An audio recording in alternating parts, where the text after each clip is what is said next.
ഇടതുപക്ഷത്തിന് വ്യക്തമായ മുൻതൂക്കമുള്ള തൃശൂർ ജില്ലയിലെ മണ്ഡലങ്ങളിലൊന്നാണ് പുതുക്കാട്.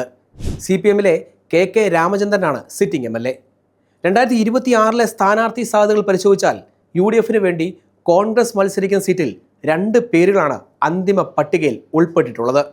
മുൻ ഇരിങ്ങാലക്കുട നഗരസഭ ചെയർപേഴ്സണും KPCC ജനറൽ സെക്രട്ടറിയുമായ വനിതാ നേതാവ് സോണിയ ഗിരി, ജില്ലയിലെ മുതിർന്ന കോൺഗ്രസ് നേതാക്കളിൽ ഒരാളായ KM ബാബുരാജ് എന്നിവരാണ് ഈ പട്ടികയിലുള്ളത്. ഇതിൽ സോണിയ ഗിരിക്കാണ് മുൻതൂക്കമുള്ളത്. BJPക്ക് ശക്തമായ വോട്ടുള്ള പുതുക്കാട് മണ്ഡലത്തിൽ BJP മുൻ ജില്ലാ പ്രസിഡന്റ് A. നാഗേഷ് NDA സ്ഥാനാർത്ഥിയാകും. ഇനി LDF സ്ഥാനാർത്ഥി സാധ്യതകൾ പരിശോധിച്ചാൽ 3 പേരുകൾ CPM പരിഗണിക്കുന്നു. CPM പോളിറ്റ് ബ്യൂറോ അംഗം A. Vijayaraghavan, sitting MLA KK Ramachandran, DYFI ജില്ലാ സെക്രട്ടറി റോസൽ രാജ് എന്നീ പേരുകളാണ് പാർട്ടി പരിഗണിക്കുന്നത്.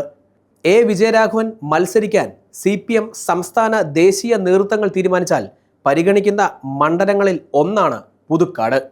യുവ നേതാവ് എന്ന പരിഗണനയാണ് റോസൽ രാജിന് ലഭിക്കുന്നത്. സിറ്റിംഗ് MLA KK രാമചന്ദ്രനും മികച്ച പ്രവർത്തനങ്ങളുമായി മണ്ഡലത്തിൽ ഇതിനോടകം സജീവമാണ്. കഴിഞ്ഞ തദ്ദേശ തെരഞ്ഞെടുപ്പിൽ LDFന് വ്യക്തമായ ലീഡ് പുതുക്കാട് മണ്ഡലത്തിൽ ലഭിച്ചിട്ടുമുണ്ട്. LDFന്റെ ശക്തമായ കോട്ടയിൽ വിള്ളൽ വീഴ്ത്താൻ UDFും BJPയും ഇറങ്ങുമ്പോൾ വാശിയേറെ പോരാട്ടം തന്നെ നമുക്കിവിടെ പ്രതീക്ഷിക്കാം.